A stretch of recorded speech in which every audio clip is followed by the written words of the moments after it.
देके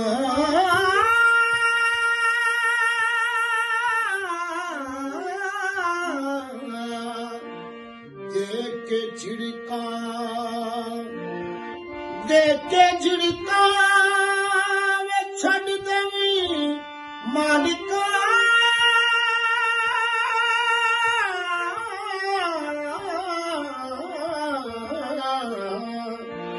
देके झिड़का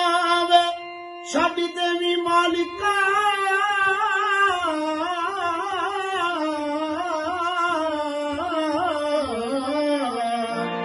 सामनेयो काढ़ कढनी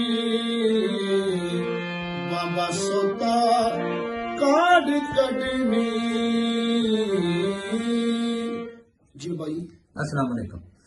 जिहदे विच पहली बोली च मैं गल कीती सी, हुण मैं अर्ज करां कि ये देखो अल्लाह ताला दा ये जो कुछ मैं लिखिया है अल्लाह ताला ने मैनूं अता कीता ते मैं ताबे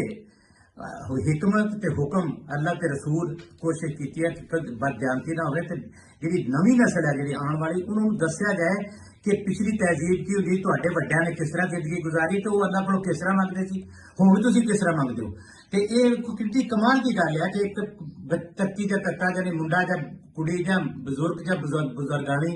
किसी भी देख लो सब ते फिट होती है। एक कोई मुंडा कह रहा है जां माई कह रही है कोई बाप कह रहा है जां मां कह रही है, कहता है अल्लाह नूं या अल्लाह मैनूं झिड़का झुड़का दे के छड्ड दई, मेरी हस्ती नहीं है आ मेरा चाम नहीं जेड़ा चाम इहदे च इन्नी औकात नहीं है रब्बा मैं तेरा अजाब बर्दाश्त कर सका, मैं तेरी दोजख बर्दाश्त कर सकदा, मेरी च इन्नी की हिम्मत कित्थे हो गई, मेरी इन्नी की औकात है। मेहरबानी करी तैनूं तेरे नबी दा वास्ता, तैनूं प्यारियां दा वास्ता, तैनूं तेरे हबीब दा वास्ता, तैनूं तेरी अपनी ताकत दा वास्ता, तैनूं तेरे अपने मुतलक कोलों ऐलान होण दा वास्ता ये वास्ते करदी है, ये पैर मतलब हाड़े मारदी है कि या अल्लाह मैनूं ना सिर्फ झिड़का झुड़का दे के छड्ड दे, इस तो वध मेरा जिहड़ा जिस्म है मेरा पिंड है वो काढ़ नहीं कढ सकदा, सह नहीं सकदा, बर्दाश्त नहीं कर सकदा। शुक्रिया।